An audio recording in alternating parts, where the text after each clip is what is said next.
What's up, guys? You already know what time it is. We're about a week out from the biggest UFC event of the year so far. This card is absolutely stacked. But before we get into those predictions, I'd like to talk about last night's card and review my predictions on that briefly. If you listened to me, then you should have had a great night last night. If you bet, you should have made some good profits. So let's get into that review. If you want to skip me talking about that, you can. I'm going to put timestamps in the description, so you can skip all around this video to wherever you want to go. But right now, we're going to review last night's card.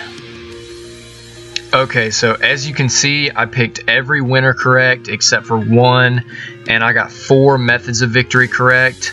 I'd say it was a pretty good haul. I got a really good payoff. I don't know how many of you guys bet, but if you listen to my Colby Covington prediction, then you probably got a decent profit. I'm pretty sure I said that if you want to be risky, pick Colby Covington at all, but if you want to be super risky, pick him by knockout. I was trying to be extremely risky, obviously, but he still won, so I was happy with that. Also, if you listen to me and happen to pick Pedro Munhoz by submission, I know a very low percentage of people selected that, so the profit was probably pretty high. My exact prediction was Pedro by submission in the second. He happened to get it done in the first, which surprised everyone, but kudos to him for that. He did a great job.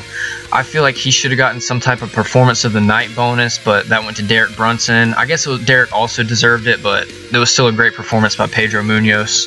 Speaking of Derek Brunson, that fight went pretty much exactly like I expected it to.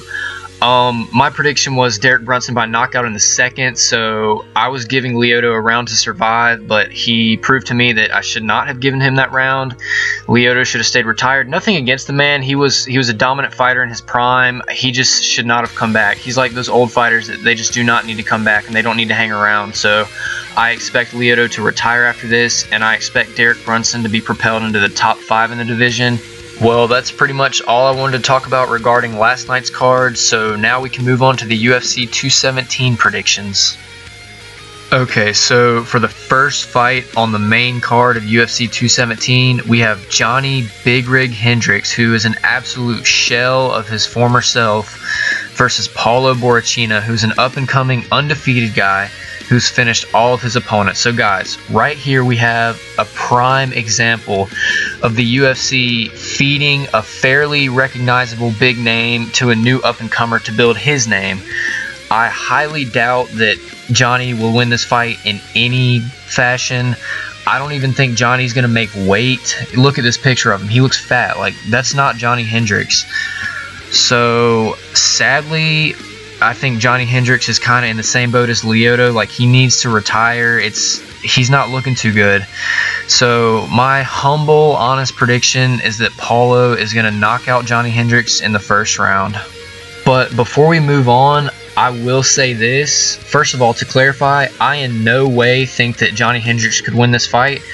But I know that he switched up his training camps. I'm not sure exactly who he's training with, but the only slight, small sliver of possibility that he could win is if whoever he's training with now just got a completely different new mentality and fighting spirit in Johny, but I doubt that. So yeah, my prediction is still the same, that Paulo is going to finish him in the first round by knockout.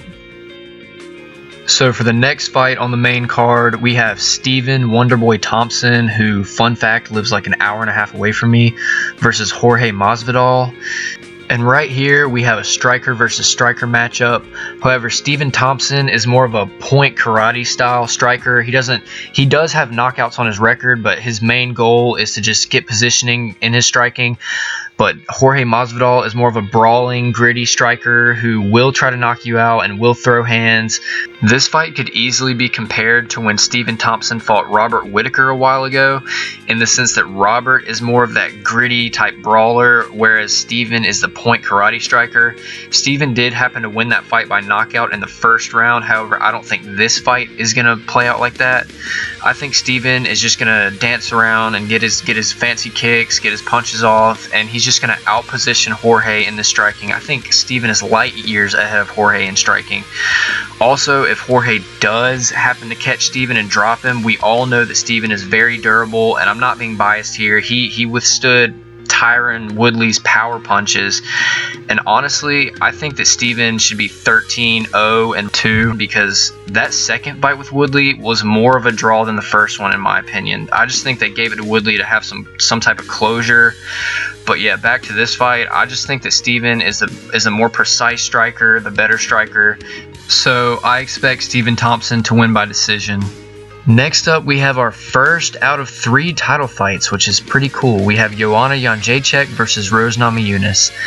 And I'm sorry, but guys, Rose isn't ready. I'm pretty sure the only reason she got this fight was because Jessica, Claudia, and Carolina all had fights. So, well, let me just tell you how I think this fight's going to play out. I think Rose she has good striking, decent striking, but it's nowhere near Joanna's. And I also don't think that Rose is going to be able to take Joanna down. So I kind of see this being maybe a semi-boring fight because I don't really know if Joanna's going to be able to put Rose away because Rose is pretty durable. I don't think she's ever been knocked out. And Joanna's, I think, past 4 or 5 wins have all come by unanimous decision. So I'm just going with the flow here. I think that Joanna is going to grind out a decision over Rose. Might not be too interesting of a fight, but Rose has the potential to upset Joanna, setting the record for the most female title defenses. All in all, I just think Joanna's going to win by decision, so there's my 2 cents. Next up, we've got the real main event, Cody Garbrandt versus TJ Dillashaw. This is going to be a great fight. This is the one that I'm personally the most excited for. Contrary to what most people think, I don't think this fight's going to end in a finish. I think Cody's wrestling and grappling is good enough to where TJ would not be able to submit him. Cody also has amazing movement, and he also has a great chin, so there's no way TJ is going to knock him out. However, on the flip side of that, I also think there's 0 chance that Cody's going to submit TJ, and I really don't think he's going to knock TJ out. I know TJ has been knocked out before, but I think he's really elevated his game since then, so I think this is going to be the opposite of the Joanna Rose fight in the sense that this is going to be a decision fight, but it's going to be very interesting. I expect an almost repeat of the Dom fight, the Dom Cody fight, and the Dom TJ fight. They went to decision, but they were really interesting, really high-paced. So I also think this is going to be a really high-paced fight, but my final prediction is Cody Garbrandt by decision. I hope they can squash their beef, but I highly doubt that. There might even be a rematch between these guys down the road. But yeah, Cody by decision. That is my prediction. Finally, we have the main event, Michael the Count Bisping, who is the current 185 champion, versus George Rush St. Pierre, who was once the welterweight champion, arguably the best welterweight of all time, but he's been gone for 4 years and he's moving up a weight class, which in my opinion will be the deciding factor of this fight.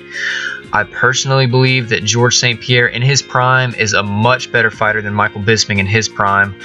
These guys are in the same age range, and I would say that they're both out of their prime. However, I believe in ring rust, and George has been gone for 4 years, so I definitely think there's going to be a lot of acclimating to the circumstances that he has to account for. It would have been one thing if he would have been fighting throughout that whole time and moving up a weight class, but he's been gone for 4 years on top of moving up a weight class and fighting the champion.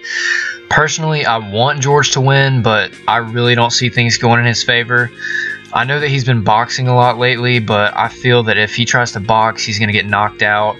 I don't know if he's going to be able to take Michael Bisping down because Michael's obviously going to be prepared for takedowns because that's what George is known for, that wrestling. Y'all got to realize that my predictions aren't necessarily who I want to win. They're who I think is going to win. That's how I keep it the most honest and true. I really don't want George to lose. He's such a nice guy, but I just see him going in there and getting knocked out early. That's all I see. So my prediction is Michael Bisping to knock out George St. Pierre in the 2nd round. Well, that's going to be it for these predictions.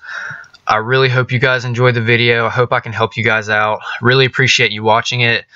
Also, if you happen to disagree with any of my predictions or methods of victory or anything like that, feel free to tell me in the comments. I'm interested to hear people's different opinions and different analysis. So thanks for watching, guys. I'll see you next week.